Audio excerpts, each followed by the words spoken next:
Gimana caranya orang bisa tiba-tiba pensiun dengan punya uang 6 miliar nganggur? Ya berarti kan kita ngomongin lagi nih masalah sebuah financial goals. Berarti ketika kita ngomongin pensiun nih jadi financial goals, kita harus tarik ke usia kita yang sekarang. Misalnya mau pensiun umur dari nol. Bahas apa nih hari ini? Dari nol cara pensiun realistis. Wah, pensiunnya udah nggak realistis. Makanya jadi kenapa orang. penting pensiun? Karena ternyata banyak orang di Indonesia itu tidak bisa pensiun ternyata. Makanya angka sandwich gen di Indonesia itu sangat-sangat tinggi tuh. Oke. Karena Berarti kalau ngomongin sandwich gen dari terms finance ya? Dari finance. Pensiunnya dari terms finance. Finance pasti dong. Gitu. Ini gue bacain data dulu ya. Ini data dari Badan Pusat Statistik nih Teh. Pada tahun 2025 ada sekitar 52% dari total 278 penduduk Indonesia tuh yang kerja. Oke. Tapi kurang dari 20%-nya dapat perlindungan manfaat pensiun sebetulnya. Oke. Itu jauh banget dibandingkan sama negara-negara tetangga di Asia kayak Singapura. Semua orang yang kerja 100% dapat dana pensiun. Malaysia lebih dari 65%. Thailand lebih dari 40%. Itu maksudnya waktu lu kerja sampai usia pensiun terus lo dapat pesangon ibaratnya gitu. Dapat kepastian dari negara. Nah, sedangkan di Indonesia itu tidak ada program yang memastikan kita bisa pensiun dengan layak gitu. Makanya kita harus ibaratnya sekarang membangun fondasi finansial step by stepnya supaya kita bisa bentuk uang pensiun kita sendiri. Ini tuh maksudnya yang kalau lu dapat gaji di Singapura itu lu langsung dipotong sekian persen ya? Terus Ya, dikumpulin terus betul. sampai udah nanti lu udah sampai umur dia akan tawarin lu mau buat cicil unit biasanya di sana apartemen yang apartemen bisa lu sewain lagi buat lu punya passive income atau buat dana pensiun literal for investment ya. Setahu gue di Singapura kayak gitu tuh. Betul, di Singapura kayak gitu. Dan di Singapura tuh memang 100% udah dapat gitu. Nah, di Indonesia nih masalahnya kurang dari 20%. Pak. So that's why kita mau edukasi teman-teman semua gimana caranya kita bisa pensiun secara realistis di Indonesia. Secara spesifik. Iya. Gitu. Mungkin realistisnya kita ngomong dulu ya, pensiun nih termasuk privilege kali ya udah. Betul. Privilege yang harus dibangun sendiri gitu. Betul. Kecuali dari atas. Iya. Beda cerita. Tapi definisinya dulu kali bila kita mau ngomongin pensiunnya nih Api. Berarti ketika udah usia tidak produktif. Around berapa ya usia non produktif kita tuh ya? Kayaknya sekitar di 65 tahun tuh udah pensiun. Itu usia pensiun ya. Jadi mungkin assume-nya around kesana di usia segitu. Kemudian kita tidak aktif lagi menukarkan waktu kita dengan uang atau bekerja yang aktif, tapi kita bisa hidup. Yes. Betul. Gitu kali ya. Betul. Dengan cara punya sugar enggak ya? Sugar gula. Ini portfolio maksudnya. Ya. Nah, tapi menurut lu Teh, kenapa sih mungkin teman-teman juga belum pada aware, kenapa kita perlu dari sekarang buat siapin duit pensiun kita gitu? Ya udah pasti Pak, sekarang gini loh. Makna pensiun ya, pensiun tuh bukan berarti gini. Oke, sekarang gue umur 65, punya duit 2 miliar, keluar dari kantor, terus tiap bulan dipotongin 2 miliarnya sampai jadi 0. Enggak. Makna pensiun secara finance yang baik dan ideal. Balik lagi ini ideal ya. Bisa nggak semua orang chief? Belum tentu juga, tapi kita arahnya ke sana. Ini yang Radit sering ngomong Pak. Dia selalu bikin dengan acuan 25 kali pengeluaran per tahun. Oke, 25 Jadi misalnya kali per tahun. Pengeluaran per bulan lu 20 juta. Setahun itu kali 12. Ya. Berarti sekitar berapa? 240 juta ya? Betul. Lu kaliin sama 25. Berapa tuh? Udah berapa tuh? Coba gue hitung kalkulator Coba. kali ya. 25 kali 24. 25 kali 24. 600. 6 miliar. 6 miliar berarti. Iya. Nah, tapi sekarang gimana caranya orang bisa tiba-tiba pensiun dengan punya uang 6 miliar nganggur? Nah, itu. Iya enggak? Caranya, ya. Ya berarti kan kita ngomongin lagi nih masalah sebuah financial goals. Ya. Berarti ketika kita ngomongin pensiun nih jadi financial goals, kita harus tarik ke usia kita yang sekarang. Oke. Misalnya mau pensiun umur 65 tadi ya. Kita sekarang umur 32 nih usia kita. Berarti kita masih punya sekitar 33 tahun lagi. Ya. Mempersiapkan dana itu. Oke. Nilainya beda-beda. Tergantung kira-kira teman-teman bayangin pengeluaran hidup teman-teman secara realistis. Oke. Tapi lucunya gini. Anak muda kadang mikir gini. Kalau kita sekarang punya keluarga gitu ya. Sebulan 20 juta. Harusnya kalau nanti kita udah umur 65. Wah bisa 50 dong per bulan. Biasanya gak gitu tuh. Oke. Biasanya makin tua pengeluaran hidup makin turun. Kenapa Teh? Karena biasanya lifestyle orang tua sama lifestyle kita tuh udah beda. Orang tua mau banyak makan aneh-aneh yang mahal-mahal udah gak bisa. Nggak bisa. Sorry to say. pasti harus jaga kesehatan. Ujung-ujungnya makan apa? Sayur, protein. Buah. Yang direbus, buah.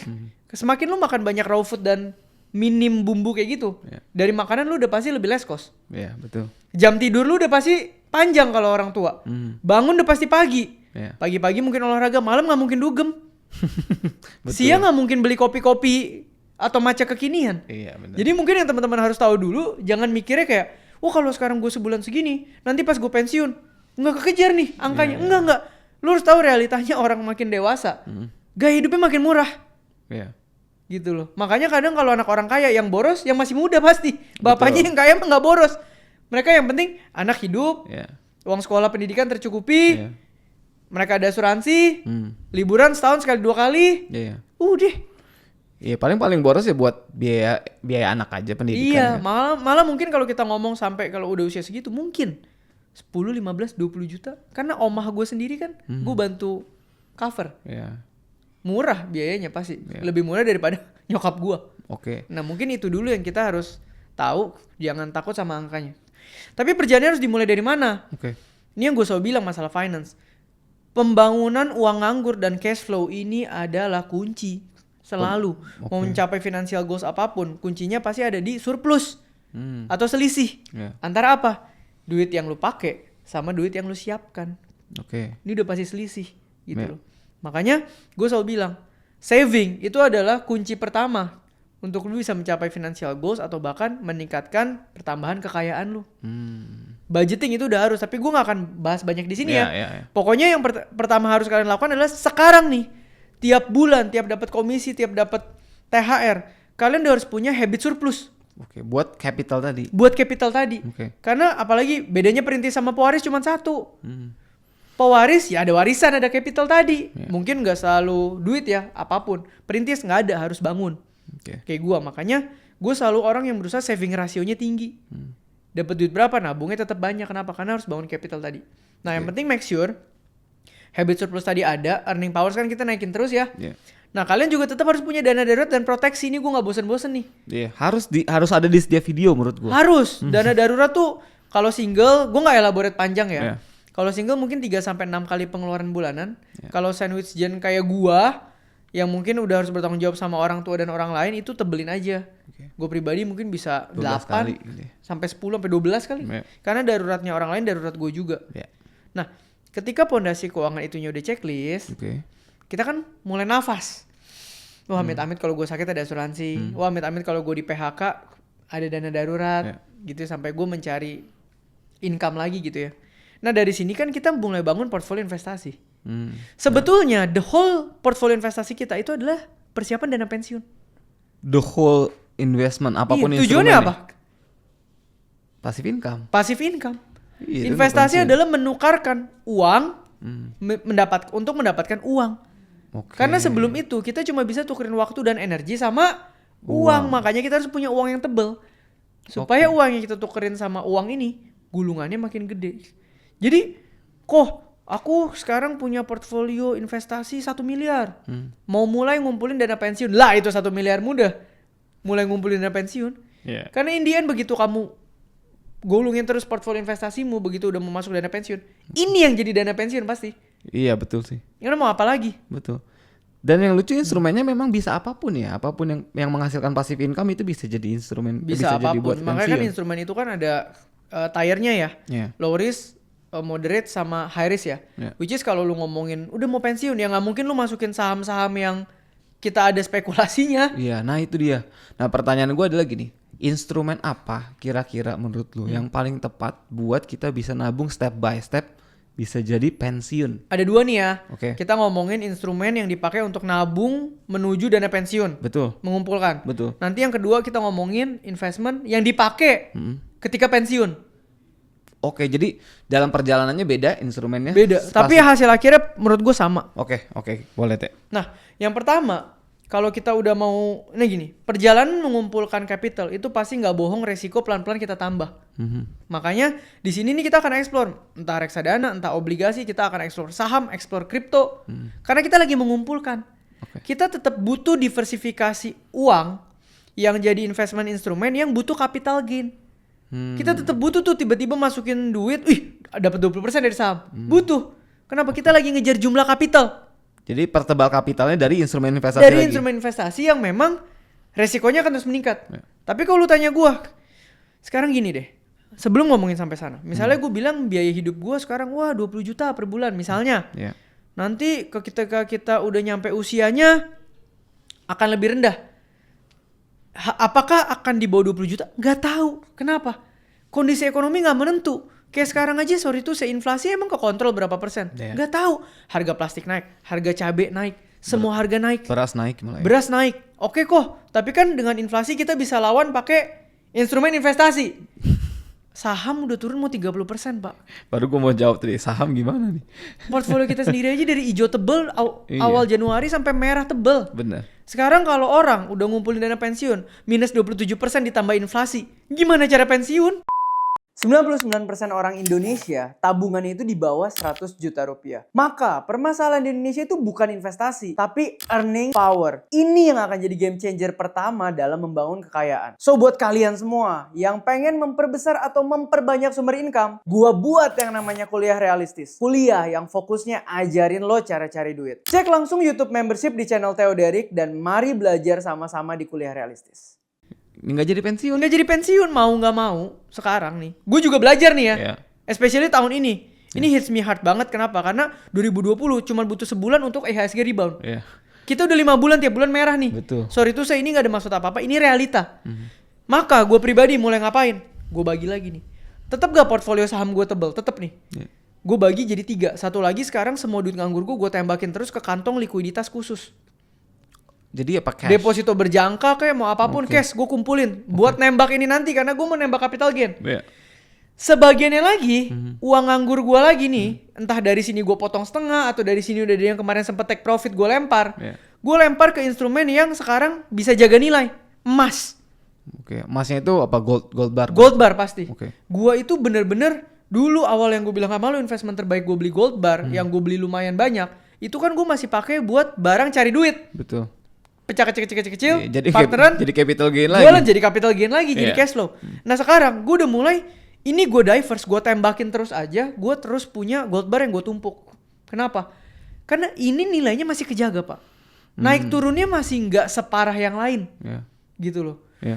Nilainya tuh masih kejaga, jadi kayaknya dari sekarang sampai nanti gue pensiun, ini akan gue tambah terus untuk jaga-jaga dan nge-buffer kondisi kayak gini. Syukur-syukur punya kenaikan kayak kemarin. Jadi berarti gue tenang lah.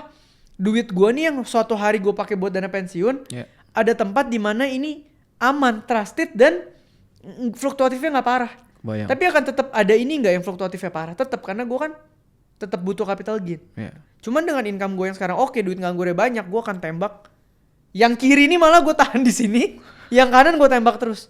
Nambah terus. Sampai nanti momennya bagus, yang ini gue tembak ke sini. Tapi ini akan jadi rutinitas gue udah sama istri gue. Itu jadi kayak tiang penopang ya jadinya. Iya, pilar aja udah. Penjaga ya. Lu beli terus gak sekarang? Beli terus. Harga berapa? Gue beli terus. Mau gimana sekarang ngomong kok cash? Iya, sorry tuh saya. Sekarang rupiah dibanding dolar udah berapa? Gue juga bingung nih. Kalau lu tanya gue sekarang mana yang paling the best buat bikin tambah kaya? Nggak ada. Sekarang gue cuma cari yang the best yang nggak bikin gue tambah miskin. Tembak emas gue makanya. Terus gue tambah terus. Jadi bener-bener lu nabung emas setiap bulan ya? Iya, start especially tahun ini Pak. Jujur, hidup kan harus adaptif ya. Dan ini salah satu adaptive move yang gue ambil gitu loh. Nah terus tapi kalau misalkan nanti lu tabung dikit-dikit jadi banyak gitu. Nah and then lu akan apa? Misal pensiun, terus gini. lu jual semua. Tadi kan kita bagi dua, dana untuk mempersiapkan pensiun sama instrumen untuk mempersiapkan pensiun sama instrumen ketika pensiun. Ketika pensiun, gue akan butuh return pasti. Betul. Jadi, ini kan saham portfolio nambah terus, pasti dong. Obligasi juga. Ini emas juga akan nambah terus. Nah, ini kan value-nya kejaga nih. Katakanlah fast forward lewat 33 tahun, sekarang gue mau pensiun. Ini kan tebel nih. Ini akan gue jual anyway. Jadi emasnya pun nanti pasti akan gue jual jadi bulk of cash. Makanya kenapa lu kalau mau pensiun dikasih pesangon, karena semua orang butuh bulk of cash yang mereka belum tentu bisa tabung sendiri. Betul. Maka gue harus tabungin ini, nanti ini gue tembak jadi cash. Ini baru gue pilih. Ini mau gue tembak ke saham yang tiap tahun bagi dividen 7-8% gak ya? Atau gue mau tembak ke obligasi aja nggak sih 6-7% ya. Atau gue mau tembak, pokoknya gue harus cari return pasti. Dimana kalau gue nanti udah pensiun, gue nggak peduli itu naik atau turun. Yang pasti gue butuh dapat yield segitu, return segitu tiap tahun untuk make sure duit gue nggak berkurang, gue nggak kerja tapi tetap bisa hidup. Nah tapi nanti gue elaborate lebih panjang lah itu di poin 2 kan abis ini. Kalau seandainya gini Teh, kita misalkan let's say nggak masukin ke instrumen investasi lagi, kayak jual aja emasnya sedikit-sedikit buat hidup, itu bisa nggak? Bisa juga, itu makanya gue bilang ntar gue bahas di poin kedua. Karena poin kedua akan ngebahas instrumen yang digunakan ketika pensiun. Iya, kebayang. Nah untuk gold barnya sendiri, kan gold bar itu sesuatu hal yang memang jangka panjang. Lo berarti harus tahu perusahaan mana atau misal gold bar mana yang lo beli dengan hati-hati gitu. Pasti. Nah itu gold bar apa yang lo sarankan? Gue jujur sejak gue kemarin ada kesempatan melihat langsung vaultnya, kantornya, tempatnya, gue sekarang udah full di UBS Gold Bar. Karena gue udah lihat langsung, gue udah ketemu ownernya juga. Mereka udah 40 tahun juga, mereka low key juga, mereka minim kasus juga, terpercaya juga. Ya kemarin kan lu lihat sendiri kayak apa itu. Jadi udah proven, dan gue juga kaget ternyata mereka nge-backup hampir berapa banyak perputaran emas di Indonesia dan internasional. Jadi ini gede banget dan very legit lah, gitu loh. Trusted, lu bisa cek lah keasliannya gitu. Mereka tuh punya karakteristik SDT bro. Secure, Design Driven, Technology Backed. Jadi secara security mereka udah aman. Mereka udah terpercaya udah 40 tahun lebih. Desainnya mereka cukup adaptif. Jadi kita tuh sebenarnya bisa beli macem-macem lah. Namanya gold bar, kita kan koleksi seneng-seneng ya. Mau tiba-tiba ada seri Marvel, mau tiba-tiba seri apa ya, itu udah suka-suka lah, namanya preferensi. Kita kan seneng aja taruh album, taruh kotak. Kadang buat anak juga kan yang lucu. Iya, kartu gitu. Pokemon aja lu kasih casing gitu ya. Gitu loh. Dan mereka juga teknologi back, jadi mereka tuh ada QR code yang lu bisa langsung scan untuk cek ini beneran gak nih. Mereka semua kodenya udah oke banget gitu, tersistematis dengan rapi. Nah ini UBS Gold Bar kalau lu mau beli juga gampang banget Bill. Maksudnya lu tuh di e-commerce official mereka ada di mana-mana. Sekarang mereka juga lagi banyak banget offline store-nya. Nah teman-teman mungkin bisa lihat nih contoh-contohnya di cabang mana aja ya, kalian tahu lah ya, gue paling sering beli di cabang mana. Ion BSD. Oke Teh, kalau gitu kita lanjut ya. Kita bahas dari tadi sebenarnya yang poin kita mau ngobrolin. Instrumen yang dipakai buat pensiun. Ya buat pensiun artinya udah umur 60-an something gitu ya. Instrumen yang dipakai buat pensiun ini fokusnya adalah dapetin return pasti segitu. Karena di usia segitu, sorry banget, kita nggak pernah tahu dipanggil Tuhan sisa berapa tahun. Biasanya udah nggak terlalu ngurusin ini naik atau turun. Betul. Yang penting per tahun dapat cukup untuk hidup, nggak nyusahin keluarga. Nah itu. Atau biasanya mungkin malah bisa bantu generasi bawah, itu beda cerita ya. Nah makanya ini gamenya adalah game memastikan returnnya pasti di segituan. Mungkin lu bisa dari RDPT, lu bisa dari obligasi, lu bisa dari mungkin obligasi negara ya, lebih lu nggak deg-degan kalau misalnya memang mau pensiun. Atau dari dividen saham, atau mungkin kalau dari orang zaman dulu, kalau misalnya lu punya engkong atau siapa lagi yang nurusin tanah atau apa, lu bisa bikin kos-kosan.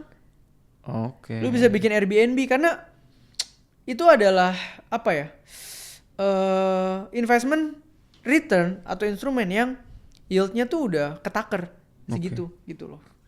Malah ada orang yang gue lihat pensiun, ini orang gue kenal ya, dia old money, dia nggak main ini semua, dia main malah properti semua. Tapi propertinya aktif disewain ke Indomaret, Alfamart, disewain ke tempat refleksi. Jadi bahkan dia pensiun. Nah itu orang salah satu yang apa, yang orang tuanya rajin banget nabung emas dari muda.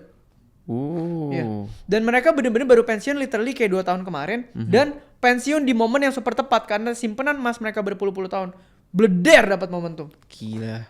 Dijual sama mereka, ditukerin ke properti satu-satu, dicakepin di kos, yang ini dikosin, yang ini jadi studio agency, yang ini jadi kantor. Jadi itu literal dia punya tujuan pengen bikin kaya 7 turunan. Dari nabung emas di awal, ditembakin ke properti yang aktif menghasilkan. Jadi anaknya semua nggak perlu jago investasi. Yang penting itu properti ada nyewa. Selesai. Teh. Ini kan di kondisi sekarang banyak orang yang mungkin saving rasionya beda-beda nih. Iyalah. Ada yang tinggi, ada yang kecil. Nahan job rasio aja susah. Betul, karena banyak PHK. Nah, gimana kalau seandainya kita pengen nabung emas, gold bar tadi, tapi nggak bisa beli 1 gram gitu. 1 gramnya udah hampir 3 juta Pak. Nggak, maksud lu sekarang. gini lah, kalau orang budgetnya sekarang lagi kecil atau nggak banyak, Ya, gimana? ya bisa nggak nabung Ya bisa gold bar? kan ukuran emas banyak Pak. Oh iya juga ya. Nah kalau sekarang lu bilang, kok tapi gue sebulan cuma bisa nabung berapa? 300.000. Kayak nggak apa-apa, lu tabung dulu 300.000, 5 bulan kemudian beli, 6 bulan kemudian beli. Iya di UBS Gold Bar juga setahu gue ada yang 0,5 gram tuh. Bisa kan sekarang gini ya. Tujuan kita kan yang penting surplus. Ya. Tapi kan balik lagi kenapa tadi gue ngomong emas? Karena surplusnya kita ini kalau kita diemin kelamaan, rupiah kalah sama dolar, taruh saham jeblok, taruh mana nih nggak tahu. Iya, inflasi. Sehingga kalau lu, kok tapi gue nabung bulan ini belum bisa langsung beli emas, ya lu nabung 6 bulan lagi, habis itu 6 bulan kemudian beli emas. Yang penting setelah 6 bulan nggak jatuh, ngerti nggak nilai lu? Iya. Lu beli emas karena store of value-nya bisa dijaga, gitu loh. Oke. Kan ini ngomongin jaga nilai ya maksud gue ya. Betul. Ya. Tapi lu masih ada butuh high risk investment instrument untuk nge-leverage capital gain-nya, biarpun bisa down juga. Kan gue bilang gue aja adaptif dari tahun ini, gue bener-bener udah full force duit ke sini, gue tembak emas terus. Mau ngomong apa, gue udah mermata, gue beliin terus aja. Kan tujuannya suatu hari begitu gue pensiun gue jual. Syukur-syukur emas yang gue beli gue nggak perlu jual semua. Bahkan gue bisa jadiin warisan lagi. Nah mungkin ada lagi nader sebenarnya instrumen buat itu asuransi jiwa kali ya, tapi gue nggak mau bahas detail lah ya, karena kalau asuransi jiwa tuh kesannya gue harus mati dulu kan. Betul. Jadi gue juga nggak bahas dulu itu. Gue kan pengennya gue tetap hidup, lihat anak dan cucu gue hidup gitu. Itu namanya bukan pensiun, itu warisan namanya. Iya warisan. Oke. Iya bener juga ya. Iya, kalau mati bukan mah bukan pensiun. Pensiun. Iya, Iya pensiun dari dunia kita. Iya bener. Warisan bener. Oke Teh, ini kayaknya harusnya semua udah bisa siapin. Panjang ini soalnya. Iya, udah bisa siapin pengen pensiun. orang Harus. ngerti secara menyeluruh. Karena harus pensiun realistis. Iya. Ya kalau kita, makanya gue bilang, sesusah apapun hidup lu memulai sesuatu, kalau at the end of the day lu masih punya turunan dari atas, itu udah sangat membantu. Karena kita perbedaannya tuh di capital, nganggur. Ya. Oke, Teh, kalau gitu closing statement buat teman-teman yang lagi mulai siapin uang pensiun. Sebenarnya sih pensiun salah satu financial goals pasti ya. Tapi lu gak usah mikirin kayak mau pensiun secepat-cepatnya pensiun ini. Enggak lah. Pensiun itu artinya sebetulnya bukan berakhir tapi mulai. Sebenarnya pensiun itu kan masalah lu tidak terikat lagi sama tanggung jawab cari uang. Lu bisa melakukan apa yang lu suka dan menyehatkan diri dan jiwa lu kan gitu sebetulnya konteksnya. Jadi gak usah kayak kok gue mau ini banget, gue mau langsung pensiun. Udah santai aja. Yang penting step by stepnya lo lakuin. Lu surplus tambah kaya terus selalu. Udah gitu lu diversify. Lu tadi tuh lu beli emas, lu jaga. Nanti kalau udah bagus lagi lu beli saham, lu beli apa gitu kan. Naikin terus, gulung. Dan jangan lupa enjoy your life lah. Cari duit kalau gak bisa dinikmatin buat apa sih? Lu juga gak bisa kan. Kayak kok gue demi pensiun gue gak mau pakai duit gue buat apa-apa. Ngapain lu? Umur 65 lu gak bisa minum boba. Ya lu minum 1-2 kali, tapi ya jangan tiap hari, ntar lu diabetes juga sama aja. Maksud gue cari tengahnya aja lah. Enjoy ini adalah sebuah perjalanan. Dan ini kayaknya pertama kalinya juga tadi gue sharing sesuatu yang adaptif yang gue baru lakukan tahun ini. Itu not financial advice juga, tapi maksudnya kalau kalian align, ya silakan ayo kita coba bangun dana pensiun sama-sama. Dan semoga ini menjadi realistis untuk bisa kita achieve. Amin. Oke, kalau gitu sampai ketemu di segmen dari nol selanjutnya.